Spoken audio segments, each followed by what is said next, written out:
Hey y'all, before this video starts, I just want to say this is by far the easiest method to install a lift, and I did it on jack stands in my driveway just to show you that anybody can do this. This install is by far one of the most simple installs on YouTube of a lift on a 4Runner, and I'm going to walk you through all of the difficult details that I had to deal with when installing this lift. Hello everyone. Today is the day. Today we'll be installing a 2-inch Foam Cell Pro Ironman lift on our 2011 Toyota 4Runner. So first we're doing the front end. And the first thing you want to do is put up your e-brake. I've already done that. Next thing is you want to loosen your lug nuts. So I'll go ahead and do that for both front tires. In this video, I will be installing a stage 2 lift kit that will lift my car 2 inches. So that means we'll have front coilovers, rear lifting springs, rear shocks, and then upper control arms as well. I'm going to be using wood along with my jack to try and get my car as high as possible, because we want to try and, yeah, that makes sense because we're putting in a lift, so it needs to be as high as it can possibly be. Almost forgot, but you want to chalk your wheels. And before I start jacking the car up, I'm not gonna mention all the tools that's needed to complete this. I have these tools. Water is important, so make sure you stay hydrated. Sometimes I forget to be drinking water, but future editing me can put a list of all of the tools needed, so have fun with that. Okay, little update on how I lifted the car.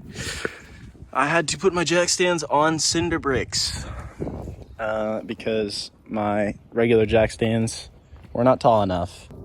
Yeah, I also want to mention what I was doing with the cinder bricks was very, very, very unsafe. Do not do that. Get yourself proper jack stands that reach up higher, or put your jack stands on blocks of wood. I had one of the cinder bricks crack on me when I was working, so do not put your jacks on cinder bricks. If you're gonna put it on wood, put it with the grain and not against the grain, because the wood could still split. But safe bet, get yourself some good jack stands.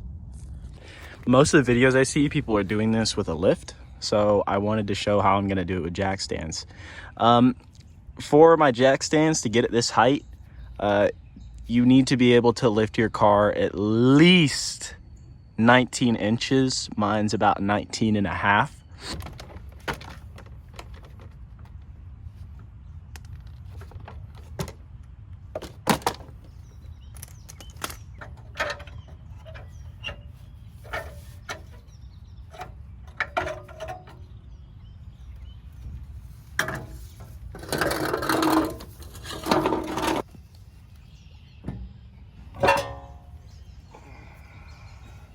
Next, we're going to be disconnecting our sway bar.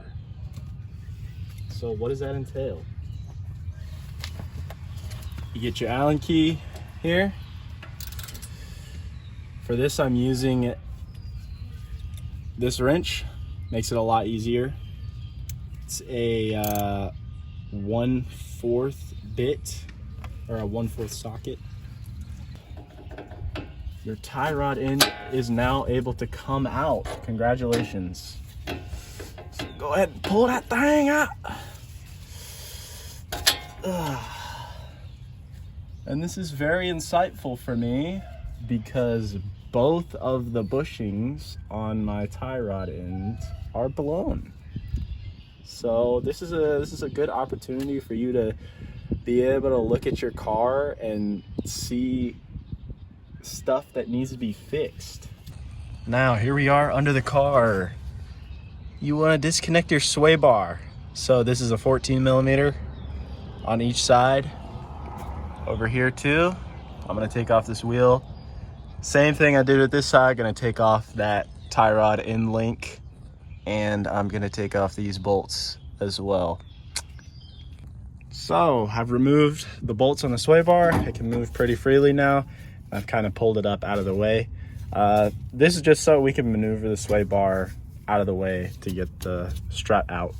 Also, what I'm doing is I'm taking a bunch of PP Blaster, penetrating fluid, and I'm spraying it in all of the areas we're gonna get to in a second. So UCA bolts, I just did this, but I'm gonna show you where I'm putting it.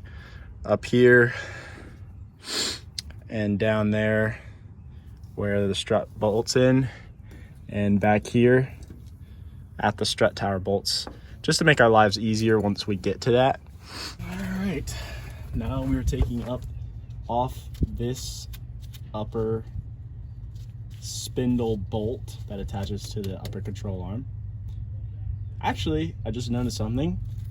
This ABS line bracket needs to come off. So we'll do that first.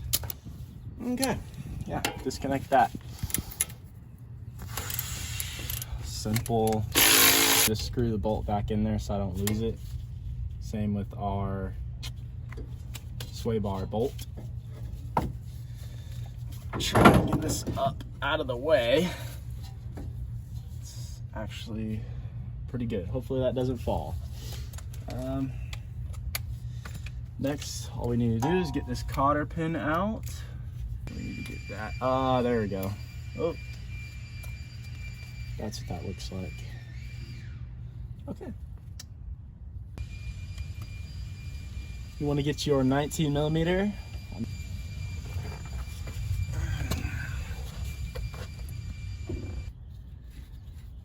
You want to leave this on just a little, because this upper control arm is under a lot of tension. So what we're gonna do is smack it with a hammer.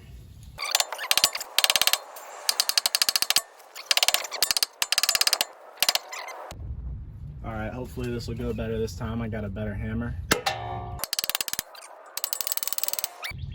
All right, you guys, I swear, every time I work on my car, I have to go out and buy a new tool. So I went and bought a Pitman Arm Puller. And so hopefully this will work. I'm positive it will. So I'm jacking up on the lower control arm just a little to take the tension off, or whatever tension I can get off. And just gonna go to town. Woo! There we go. Dang, man. All right, so now we know for the future, lift up the spindle more, because that was bad. And I've decided to zip tie. You can see that, yeah. Zip tied it to that bottom of the brake line to keep the spindle somewhat upright, because I've heard that if you don't do that, the spindle could fall and dislodge something in your CV axle. So yeah, okay, finally, now that that's out, we can go ahead and work on taking out our upper control arm. Next thing we're gonna want to do is remove these flaps. And these are literally just, they're pop tabs. So you just get yourself a pop tab tool or a flathead screwdriver and take them out. I'm actually gonna be replacing these because on the other side, they're broken. So I got replacements. So I'll come back when that's done. So in order to get access to this UCA bolt, we need to take out that brake line bolt. So that's a 12 millimeter, just remove it and move the brake line to the side.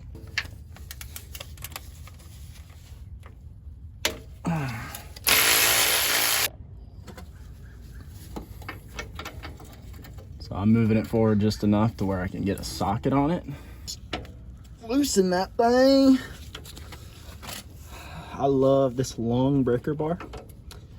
Makes my life so much easier.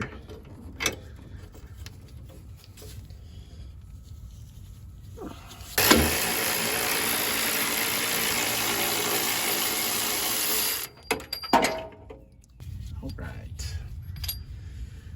The bolt is loose.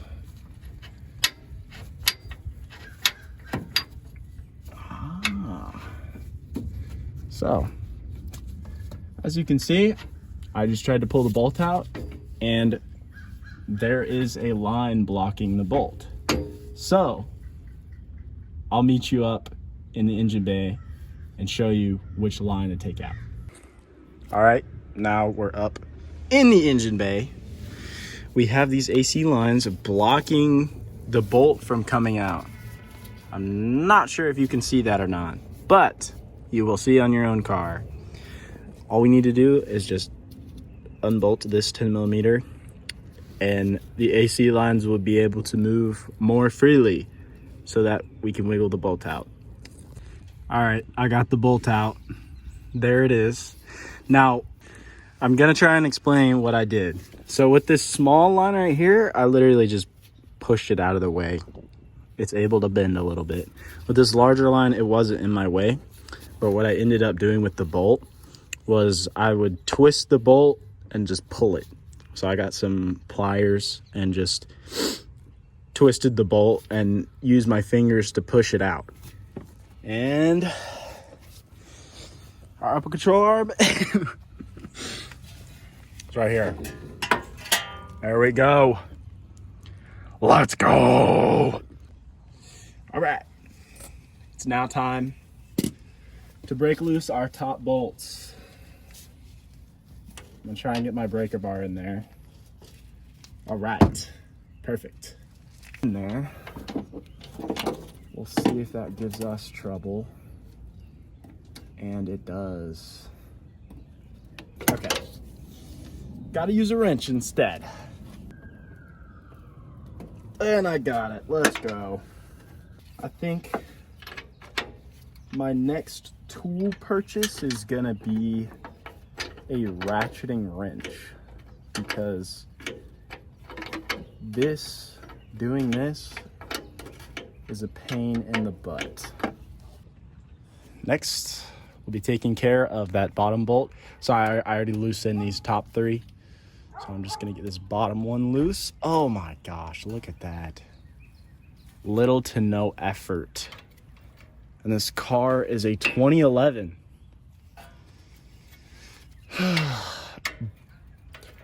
A good breaker bar and some penetrating fluid goes a long way. Beautiful.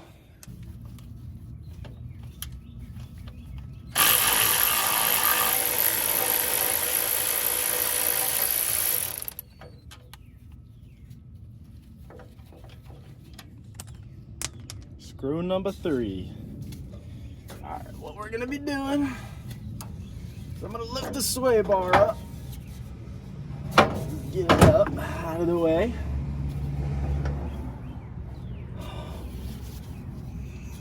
And should come out fairly easily. Yeah. Dang, that was a lot easier than the Acura. All right, time to put our new shock in. This thing is freaking heavy, man. So heavy.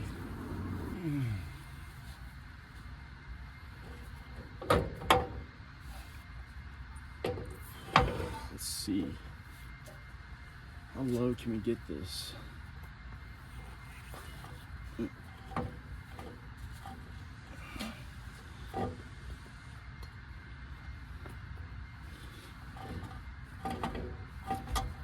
There we go.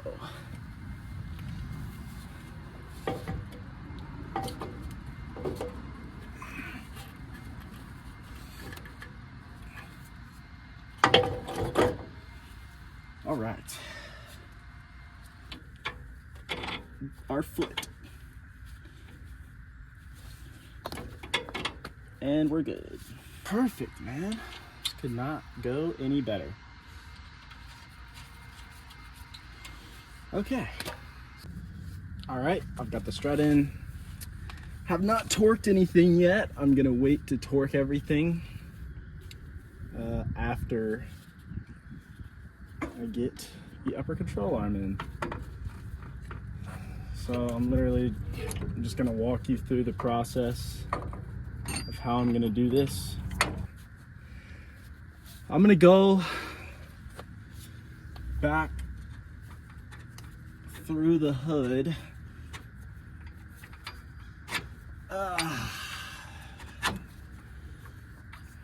Yeah, now's the time. I'm gonna go back through the hood and I'm gonna weave it around that AC line to get it further down in there. Now we just gotta reattach this.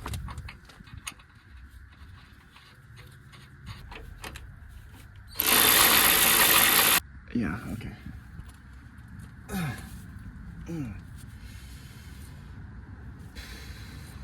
Sweet. I did want to mention, when I was attaching this, I actually loosened the upper control arm bolt to let this droop down, and I pushed up on the lower control arm with the jack to let these two meet. And what I actually ended up doing when I was torquing this down, I pushed up on the lower control arm with the jack to get it up like it's bearing the vehicle's load, and then I tightened this down. So that will be around the angle that it would be if it was sitting on the ground. Okay, here are all the torque specs. I like following torque specs because I always end up breaking the frickin' bolt. 85. This one is supposed to be 82 on the stock upper control arm. I just did mine to 60 because that's where the cotter pin fit. Okay, and is an aftermarket one. So I'm just saying 60 just to be safe, but I'm gonna monitor it and keep track of it. Gonna do more research, and if I find out exactly what the torque spec is, then I will either put it in the comments or the description. So just check that. This bottom nut right here is 70 foot-pounds, and these top strut nuts are 47 foot-pounds. You can't get to the back one, so just good and tight and you'll be good. Make sure you put back all these lines. So I'm going to be putting back this line. I'm going to put this line on. Any missing lines, the one in the engine bay, go ahead and put that one back. And yeah, then you'll be done. All right. So for this bracket, if you specifically have Ironman, you'll need to drill this bigger to fit this little screw. Yeah, but that's it. So I'm gonna move to the other side. I will not record that because it's literally the same thing, just easier. All right, you guys, now that everything is back in, you have your panels back in. I got new ones. You put that 10mm bracket bolt back in, put all the brackets back in, all of that. You're gonna take your sway bar and you're gonna put it back on. So the sway bar end link is 52 foot-pounds of torque, and this sway bar connection is 30 pounds of torque. Just gonna, after that, just gonna button everything up, put the tires back on, and then move to the rear. Now, before we move on to the back, make sure you torque your wheels down. 85 foot-pounds of torque, and make sure you chalk your wheels too. All right, so now we are at the rear of the car. I took the wheels off. I lifted the car. Well, I lifted the car first, then I took the wheels off. Then I put the jack back under the differential to lift it up to take the tension off of the suspension sagging. Oh, right here. These two 14 millimeter, since this won't come undone, we're just gonna take the sway bar right off the axle.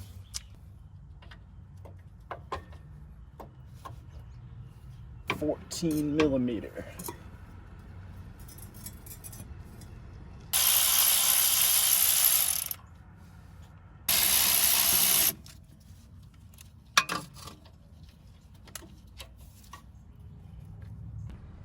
Okay, so just wanted to update y'all.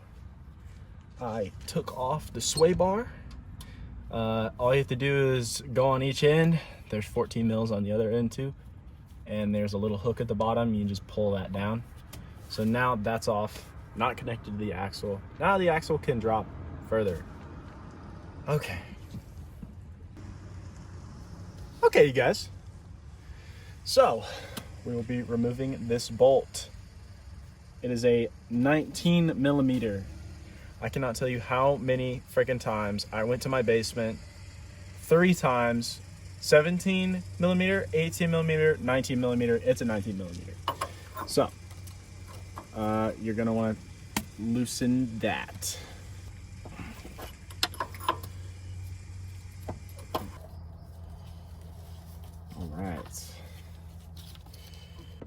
All right. The exact same thing will be done to this shock. Okay, now shall be lowering the car to take the tension off of the struts. Now there's literally, like, this strut has no tension. So now we'll be undoing the bottom bolt. I'll give you a good view of that. All right, here's a good view for you. We will be using a 17. Yep.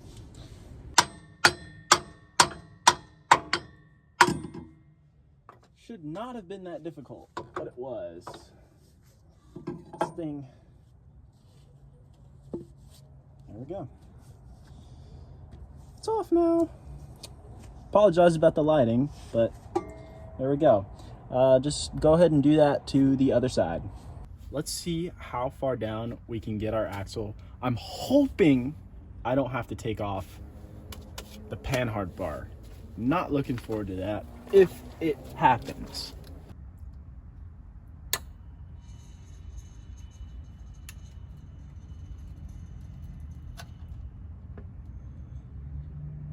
By the way, the other shock on the other side is taken off. So I got both of them off. What I'm going to do, this is full droop. What I'm going to do is I'm going to take the jack and elevate the other wheel on the other side of the axle to push this down. So I don't have to take this thing off, because I watched multiple videos. This was a pain in the butt for a lot of people. And so I'm just gonna avoid that, because I don't want to deal with that.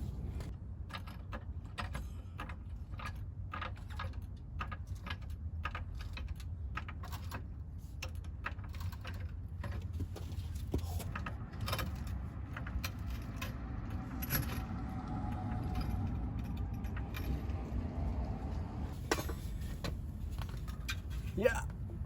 All right. So these are out. Look at the difference between these two. Check that out. All right. So what we need to do is to take our spring top hat, get that seated properly.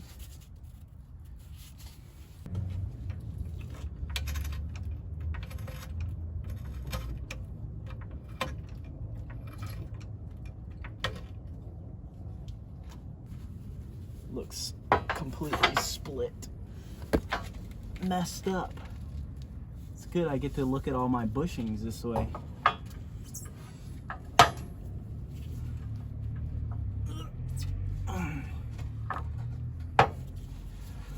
If I can get this. There we go.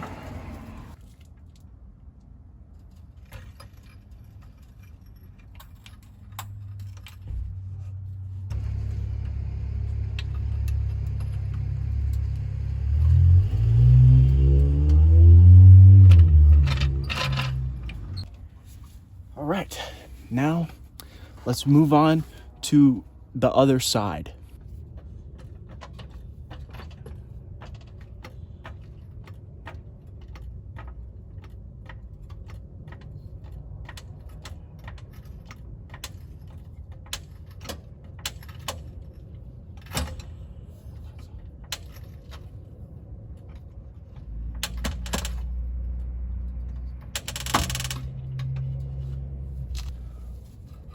Oh, I know this one's coming out. I might need to lift.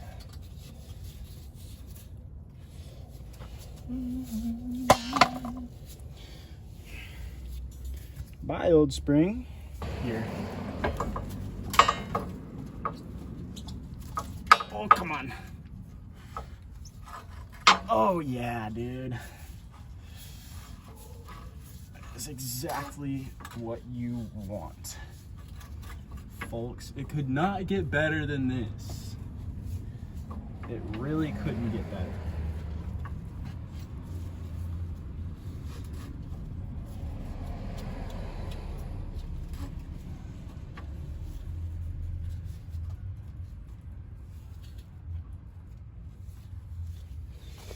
All right, I'm gonna let it down.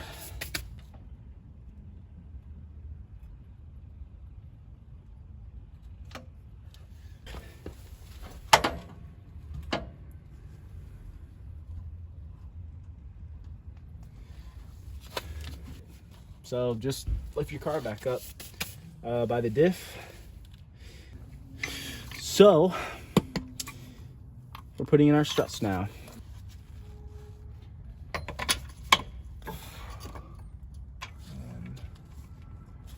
Just want to thread it on a couple threads. Yeah, there we go. We're gonna push up the differential with our jack.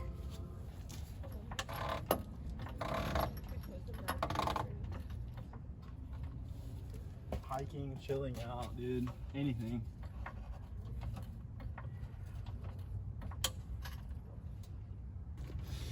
So what I'm doing is, oh wait, I can't talk and then walk away.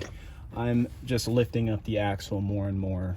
I'm gonna get this sway bar connected back once it gets to a certain height, and then once it gets at a certain angle, I'm not sure if you can see, but the bottom of the strut will line up and I'll be able to put it on.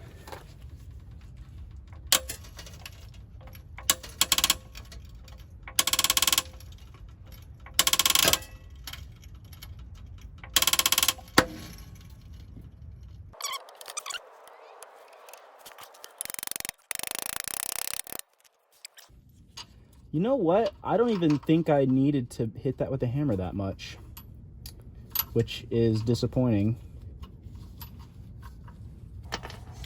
The key to getting this sway bar back on is to lift the jack up so that pretty much the full weight of the car is on the axle, and then put the hooks of the sway bar in first, and then add the screws after.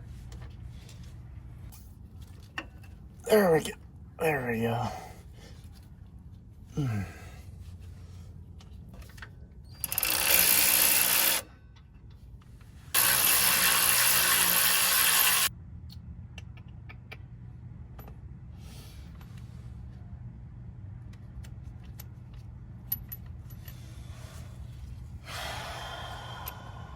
That's bad. Well, in the meantime, we can get this taken care of. So we're going to move you up here. You're going to be looking at this. We're going to tighten this. And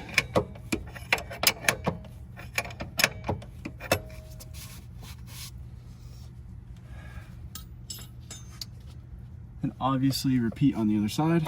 But since I decided to, hold on. Since I decided to bang on the bottom of the shock with the hammer, the threads got messed up. And so I'm gonna need to go get a tap kit and re-tap the threads. Yeah. All right, y'all, it's about a day later. So what happened with this bottom shock bolt was that I cross-threaded it. And so what I did is I drilled it out and put a tap in, and I just upped the bolt size. So now I've got some thread locker, and I'm just gonna put the bolt in.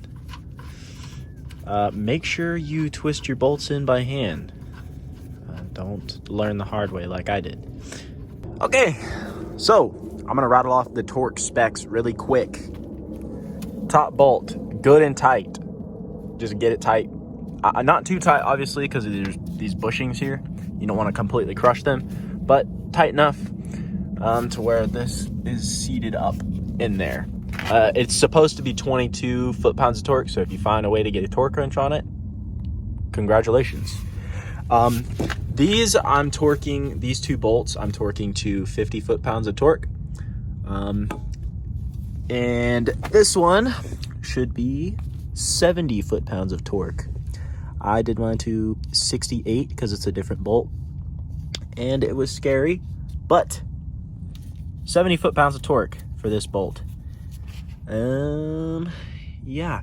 If you have this same problem where you get cross-threaded, leave a comment and I can tell you exactly how I fixed this issue, because it basically added a whole day to this job. Also, I wanted to add, it is never a bad idea to get yourself a paint pen and to mark each side of a bolt. So I'm gonna do that. I'm gonna mark my suspension components to see if the bolts have shifted, especially this one, since I had to use a tap for that. And with that, everything is finished. So throw your wheels back on and you're good. I also wanted to mention, if you have above a 2-inch lift, this track bar can sometimes come out of line. Typically it's supposed to be flatter and more level with the car, and sometimes that can affect your steering and suspension geometry, and it can cause your car to be a little unstable. They have kits that you can raise your track bar up with so that the issue is solved. I'm still deciding if I'm going to do that or not. I'm going to drive around and see how the car feels. It doesn't feel any different. I'm not going to worry about it. But if I do have that issue, I will make an install on that. And there you go, everyone. All you need now is to just throw on your tires and go get an alignment, and you're good. If you found this video helpful, or if you want to see what I end up doing to this car in the future, please consider liking and subscribing, because it would help a lot.